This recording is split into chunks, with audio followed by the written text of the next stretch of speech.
आज तो क्षण आला आहे ज्याची गेल्या 35 वर्षांपासून प्रतीक्षा केली जात होती। काही लोकांच्या छोट्याशा विचारांनी आणि दृढ संकल्पाने आज भव्य रूप धारण केले असून महाराष्ट्राच्या भूमीवर उत्तराखंडची शान बनणार आहे। उत्तरांचल मित्रमंडळ वसई यांनी अनेक वर्षांपूर्वी ही संकल्पना मांडली होती की वसईमध्ये स्वतःची संस्था आणि स्वतःची जागा असावी, जिथे उत्तराखंडची संस्कृती आणि श्रद्धा साकार रूप घेईल। हळूहळू हा छोटासा समूह शेकडो हजारो लोकांच्या विश्वासाचे केंद्र बनला।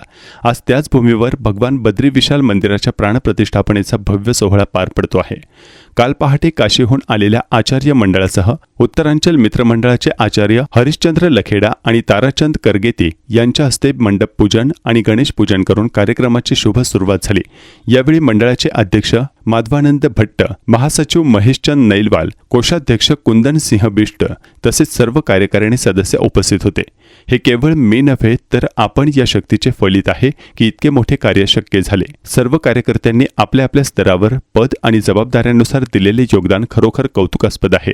दिवसरात्र कष्ट, जिद्द आणि समर्पणाने वसई तसेच महाराष्ट्रातील विविध जिल्ह्यात राहणाऱ्या उत्तराखंड समाजातील ज्येष्ठ कार्यकर्त्यांनी हे स्वप्न साकार केले आहे। त्यांच्या अथक प्रयत्नांमुळे आणि त्यागामुळे आज हे भव्य मंदिर आणि मानव कल्याण केंद्र दिमाखात उभे आहे, जे पुढील पिढ्यांसाठी श्रद्धा आणि प्रेरणेचे प्रतीक ठरेल। या महान कार्यात स्वर्गीय महनर सिंह दसोणी, राजाराम जखवाल आणि हिरासिंह रौथान यांसारख्या प्रमुख स्तंभांचे योगदान अविस्मरणीय राहिले आहे। ते आज आपल्यात नसले तरी त्यांच्या मेहनतीचा ठसा या भव्य निर्माण कार्यामध्ये जिवंतपणे दिसून येतो। मंदिर उभारणीत अध्यक्ष माधवानंद भट्ट यांनी विशेष भूमिका साकारली। त्यांनी स्वतःची वैयक्तिक कामे बाजूला ठेवून दिवसरात्र या कार्यात योगदान दिले। तसेच आर्किटेक्ट महेंद्रसिंह रावत यांनीही आपल्या निष्ठेने आणि शांत स्वभावाने या प्रकल्पाला सुरुवातीपासून शेवटपर्यंत भक्कम आधार दिला। आज या प्राणप्रतिष्ठेचा दुसरा दिवस असून त्याची सुरुवात भव्य कलश यात्रेने होणार आहे। ही यात्रा स्वामीनारायण मंदिरातून निघून सनसिटी येथील बद्रीनाथ मंदिर परिसरात पोहोचेल। त्यानंतर अन्य धार्मिक कार्यक्रम पार पडतील। आज 35 वर्षांची प्रतीक्षा पूर्ण होत आहे। हे केवळ मंदिराचे बांधकाम नसून श्रद्धा, एकता आणि समर्पणाचे जिवंत उदाहरण आहे। उत्तरांचल मित्रमंडळ वसईचे अध्यक्ष आणि महासचिव यांनी सर्व उत्तराखंडवासीय तसेच महाराष्ट्र आणि वसई तालुक्यात राहणाऱ्या सर्व भाविकांचे मनःपूर्वक आभार मानले आहेत, ज्यांनी या भव्य मंदिर आणि मानव कल्याण केंद्राच्या उभारणीत आपले अमूल्य सहकार्य दिले।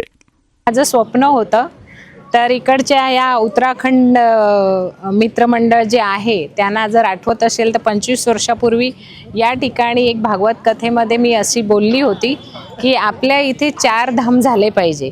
त्याच्यापैकी द्वारका धाम झालं, आता हे तुम्हाला दिसते ते बद्रीनाथ धाम झालंय। आता 2 धाम अजून बाकी आहे आणि जर लोकांचं असं सहकार्य राहिलं तर मला वाटते आपल्या या वसई तालुक्यामध्ये 4ही धाम इथे येतील। मी भक्तांना एवढंच सांगेन की 22 तारखेला बद्री विशाल ची प्राणप्रतिष्ठा आहे, तर सर्वांनी आवर्जून ही मंदिर बघायला यावं। आणि अतिशय ह्या उत्तरांचल मित्रमंडळच्या सगळ्या लोकांनी खूप मेहनत घेतलेली आहे।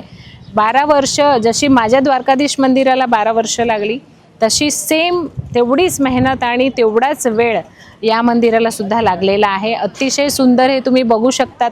जे ओरिजिनल बद्रीनाथ धाम आहे तसंच बनवायचा प्रयत्न इथे केलेला आहे आणि मला तर अतिशय आनंद झाला हे बघून की ह्याच्यापाठी जी मेहनत घेतलेली आहे ती सार्थक झाली। सगळ्या भक्तांना खूपच आवडेल। सगळ्यांनी 22 तारखेला आवर्जून या ठिकाणी दर्शनाला यायचं।